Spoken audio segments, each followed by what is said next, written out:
بسم اللہ الرحمن الرحیم۔ پاک پروردگار کے پاک نام سے شروع کرتا ہوں جو دلوں کے راز خوب جانتا ہے۔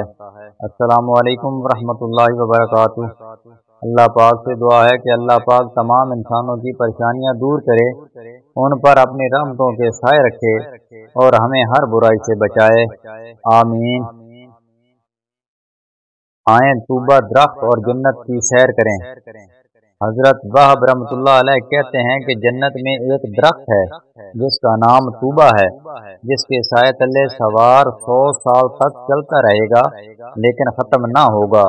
اس کی تر و تازگی کھلے ہوئے چمن کی طرح ہے، اس کے پتے بہترین اور عمدہ ہیں، اس کے خوشے عنبرین ہیں، اس کے کنکر یاقوت ہیں، اس کی مٹی کافور ہے، اس کا گارا مشک ہے، اس کی جڑ سے شراب کی، دودھ کی اور شہد کی نہریں بہتی ہیں، اس کے نیچے جنتیوں کی مجلسیں ہوں گی، یہ بیٹھے ہوئے ہوں گے کہ ان کے پاس فرشتے اونٹنیاں لے کر آئیں گے جن کی زنجیریں سونے کی ہوں گی، جن کے چہرے چراغ جیسے چمکتے ہوں گے، بال ریشم جیسے نرم ہوں گے، جن پر یاقوت جیسے پالان ہوں گے، جن پر سونا جڑاؤ ہو رہا ہوگا، جن پر ریشمی جھولیں ہوں گی۔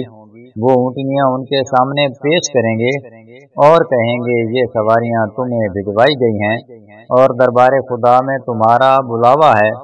یہ ان پر سوار ہوں گے، وہ پرندوں کی رفتار سے بھی تیز رفتار ہوں گی، جنتی ایک دوسرے سے مل کر چلیں گے، اونٹنیوں کے کان سے کان بھی نہ ملیں گے، پوری فرما برداری کے ساتھ چلیں گی، راستے میں جو درخت آئیں گے وہ خود بخود ہٹ جائیں گی کہ کسی کو اپنے ساتھی سے الگ نہ ہونا پڑے۔ یوں ہی رحمان و رحیم خدا کے پاس پہنچیں گے، خدا تعالیٰ اپنے چہرے سے پردے ہٹا دے گا، یہ اپنے رب کو دیکھیں گے اور کہیں گے اللہم انت السلام و منک السلام وحق لک الجلال والاکرام۔ ان کے جواب میں اللہ تعالیٰ رب العزت فرمائے گا ان السلام و منی السلام، تم پر میری رحمت سابق ہو چکی اور محبت بھی۔ میرے ان بندوں کو مرحبا ہو جو بن دیکھے مجھ سے ڈرتے رہے، میری فرما برداری کرتے رہے۔ جنتی کہیں گے باری تعالیٰ نہ تو ہم سے تیری عبادت کا حق ادا ہوا، نہ تیری کوئی قدر ہوئی، ہمیں اجازت دے کر تیرے سامنے سجدہ کریں۔ اللہ فرمائے گا یہ محنت کی جگہ نہیں، نہ عبادت کی، یہ تو نعمتوں، راحتوں اور مالا مال ہونے کی جگہ ہے۔ عبادتوں کی تکلیف جاتی رہی، مزے لوٹنے کے دن آ گئے، جو چاہو مانگو پاؤ گے، تم میں سے جو شخص جو مانگے اسے دوں گا، بس یہ مانگیں گے کم سے کم سوال والا کہے گا کہ خدایا تو نے دنیا میں جو پیدا کیا تھا جس میں تیرے بندے ہائے وائے کر رہے تھے، میں چاہتا ہوں کہ شروع دنیا سے آخر دنیا تک دنیا میں جتنا کچھ تھا مجھے عطا فرما۔ اللہ تعالیٰ فرمائے گا تو نے کچھ نہ مانگا، اپنے مرتبے سے بھی بہت کم چیز مانگی، اچھا ہم نے دی، میری بخشش اور دین میں کیا کمی ہے؟ پھر فرمائے گا جن چیزوں تک میرے ان بندوں کے خیالات کی رسائی بھی نہیں وہ انہیں دو، چنانچہ دی جائیں گی جہاں تک کہ ان کی خواہشیں پوری ہو جائیں گی۔ ان چیزوں میں جو انہیں یہاں ملے گی تیز روح گھوڑے ہوں گے، ہر چار پر یاقوتی تخت ہوگا، ہر تخت پر سونے کا ایک ڈیرا ہوگا، ہر ڈیرے میں جنتی فرش ہوگا جن پر بڑی بڑی آنکھوں والی 2 حوریں ہوں گی جو 2 ہلے پہنے ہوئے ہوں گی، جن میں جنت کے تمام رنگ ہوں گے اور تمام خوشبوئیں ان خیموں کے باہر سے ان کے چہرے ایسے چمکتے ہوں گے گویا وہ باہر بیٹھی ہیں، ان کی پڈلیوں کے اندر کا گودا باہر سے نظر آ رہا ہوگا جیسے سرخ یاقوت میں ڈورا پرویا ہوا ہو اور وہ اوپر سے نظر آ رہا ہو، ہر ایک دوسرے پر اپنی فضیلت ایسے جانتی ہوگی جیسے فضیلت سورج کی پتھر پر، اس طرح جنتی کی نگاہ میں بھی دونوں ایسے ہی ہوں گے، یہ ان کے پاس جائے گا اور ان سے بوس و کنار میں مشغول ہو جائے گا، وہ دونوں اسے دیکھ کر کہیں گی واللہ ہمارے تو خیال میں بھی نہ تھا کہ خدا تم جیسا خامد ہمیں دے گا۔ اب بحکم خدا اسی طرح سخت بندی کے ساتھ سواریوں پر یہ واپس ہوں گے اور اپنی منزلوں میں پہنچیں گے۔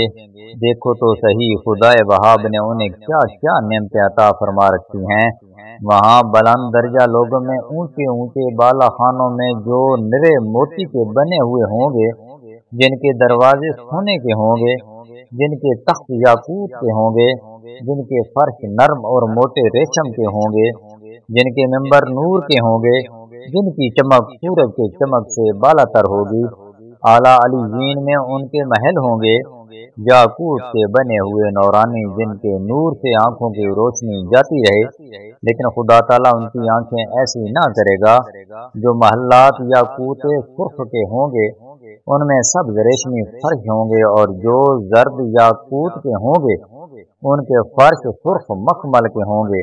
جو زمرد اور سونے کے جڑاؤ کے ہوں گے، ان تختوں کے پائے جواہر کے ہوں گے، ان پر چھتیں لوکی ہوں گی، ان کے برج مرجان کے ہوں گے، ان کے پہنچنے سے پہلے خدائی تحفے وہاں پہنچ چکے ہوں گے۔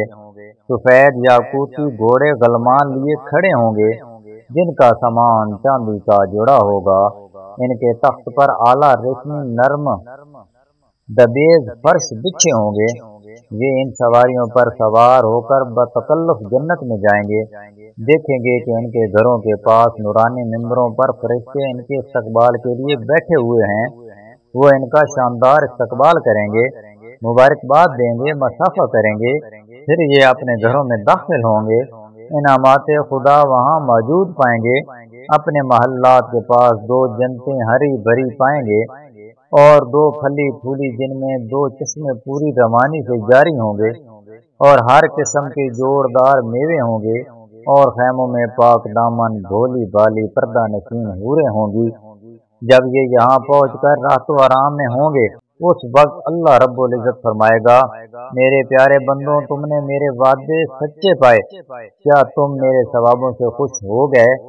وہ کہیں گے، خدایا ہم بہت خوش ہو گئے، بہت ہی رضامند ہیں، دل سے راضی ہیں، چلی چلی کھلی ہوئی ہے، تو بھی ہم سے خوش رہ۔ اللہ تعالیٰ فرمائے گا، اگر میری رضامندی نہ ہوتی تو میں اس مہمان خانے میں تمہیں کیسے داخل ہونے دیتا، اپنا دیدار کیسے دکھاتا، میرے فرشتے تم سے مصافحہ کیوں کرتے؟ تم خوش رہو، با آرام رہو، تمہیں مبارک ہو، تم پھلو پھولو اور سکھ چین اٹھاؤ۔ میرے یہ انعامات گھٹنے اور ختم ہونے والے نہیں۔ اس وقت وہ کہیں گے، خدا ہی کی ذات سزاوار تعریف ہے، جس نے ہم سے غم و رنج کو دور کر دیا اور ایسے مقام پر پہنچایا کہ جہاں ہمیں کوئی تکلیف، کوئی مشقت نہیں۔ یہ اسی کا فضل ہے، وہ بڑا ہی بخشنے والا اور قدردان ہے۔ اس کے بعد شواہد بھی موجود ہیں۔ چنانچہ صحیح میں ہے کہ اللہ تعالیٰ اس بندے سے جو سب سے اخیر میں جنت میں جائے گا فرمائے گا کہ مانگ، وہ مانگتا جائے گا اور کریم دیتا جائے گا۔ سبحان اللہ۔ یہاں تک کہ اس کا سوال پورا ہو جائے گا، اب اس کے سامنے کوئی خواہش باقی نہیں رہے گی، تو اب اللہ تعالیٰ خود اسے یاد دلائے گا کہ یہ مانگ، یہ مانگ، یہ مانگے گا اور پائے گا۔ پھر اللہ تعالیٰ فرمائے گا، یہ سب میں نے تجھے دیا اور اتنا ہی اور بھی 10 مرتبہ عطا فرمایا۔ صحیح مسلم شریف کی قدسی حدیث میں ہے کہ اے میرے بندو، تمہارے اگلے پچھلے انسان جنات سب ایک میدان میں کھڑے ہو جائیں اور مجھ سے دعائیں کریں اور مانگیں، میں ہر ایک کے تمام سوالات پورے کروں، لیکن میرے ملک میں اتنی بھی کمی نہ آئے جتنی کمی سوئی کو سمندر میں ڈوبنے سے سمندر کے پانی میں آئے۔ اللہ رب العزت ہمیں بھی جنت میں اعلیٰ مقام نصیب فرمائے، ہمیں بھی اچھے کام کرنے کی توفیق عطا فرمائے۔ اللہ تعالیٰ ہمیں غریبوں کے سر پر شفقت کا ہاتھ رکھنے کی توفیق عطا فرمائے۔ تو محترم خواتین و حضرات، اگر آپ کو یہ ویڈیو پسند آئی ہو تو ویڈیو کو لائک کر دیں، چینل کو سبسکرائب کر دیں اور بیل آئیکن کا بٹن دبا دیں تاکہ آپ کو ہر نئی آنے والی ویڈیو کی اطلاع بر وقت مل سکے۔ جزاک اللہ، فی امان اللہ۔